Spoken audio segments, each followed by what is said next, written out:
Hello aspirants, have you ever wondered how a train perfectly stops at a station? How doctors measure blood pressure? Or how engineers design buildings with precision? All of this is possible because of one fundamental concept, measurement. From the weight of a railway engine to the size of a tennis cell seen under a microscope, measurement is everywhere. The quantities that can be measured or defined are known as physical quantities. Examples for physical quantities are force, distance, time, etc. Let us discuss about what is measurement. Measurement is comparing an unknown quantity with a standard quantity.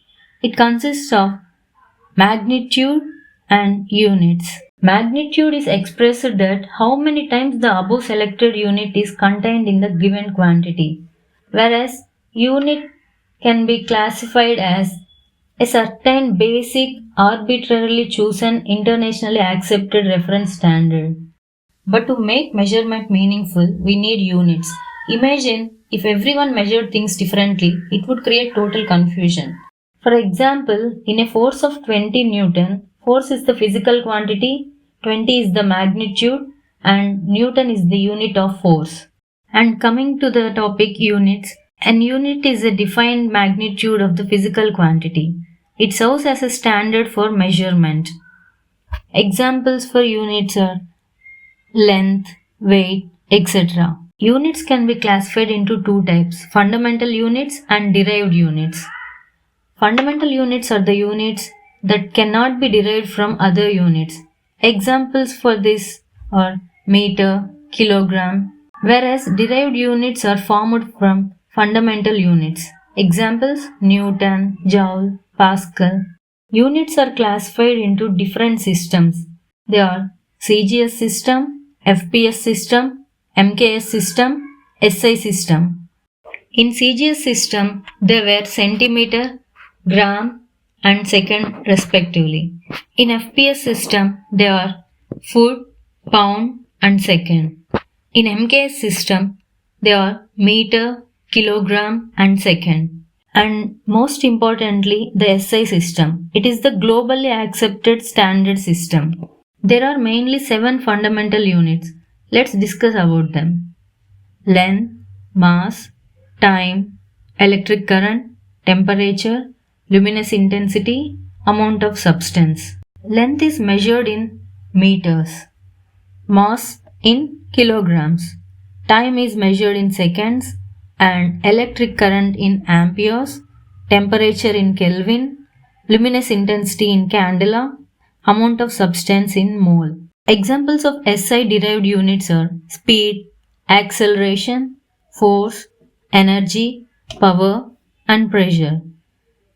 Speed is measured in meters per second, acceleration in meters per second square, force in Newton, energy in joules, power in watts, and pressure is measured in Pascal. The main advantages of SI units are they are universally accepted and they are based on simple decimal relationships. And also, SI units are easy to convert between units using powers of 10. Sometimes, when the numerical value of a quantity becomes very large or very small, prefixes are used along with the units to make the numerical values of the quantities more manageable. Sometimes, when the numerical value of quantity becomes very large or very small, prefixes are used along with the units to make the numerical values of the quantities more manageable. Standard SI prefixes are small prefixes and large prefixes.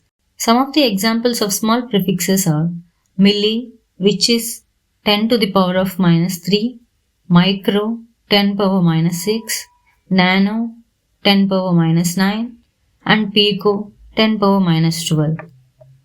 And for large prefixes, it is kilo, 10 power 3, and mega, which is 10 power 6, giga, 10 power 9, and tera, which is 10 power 12.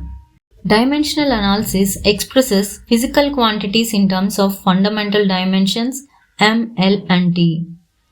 They are used for checking correctness of equations and converting units.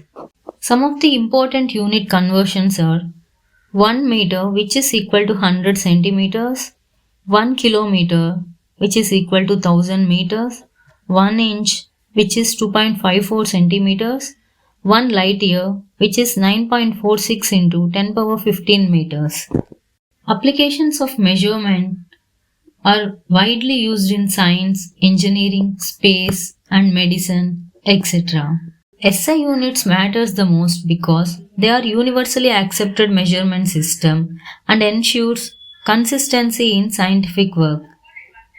It also helps in standardizing calculations across the world.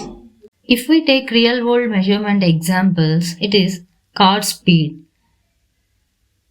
We measure car speed in terms of kilometers per hour or meters per second, and grocery weight, which we measure in kg or grams, and electric current, which is measured in amperes. Understanding units and measurements is crucial for solving numerical problems in physics, cracking exams like RRB, NEET, and JEE, and even for practical applications like engineering, medicine, and space research. Measurement is not just about numbers, it's about precision, accuracy, and real world problem solving. Now that we understand the basics, we are ready to move on to solving numerical problems and learning about errors in measurement and significant figures. Now that we understand the basics, we are ready to move on to solving numerical problems in the next video.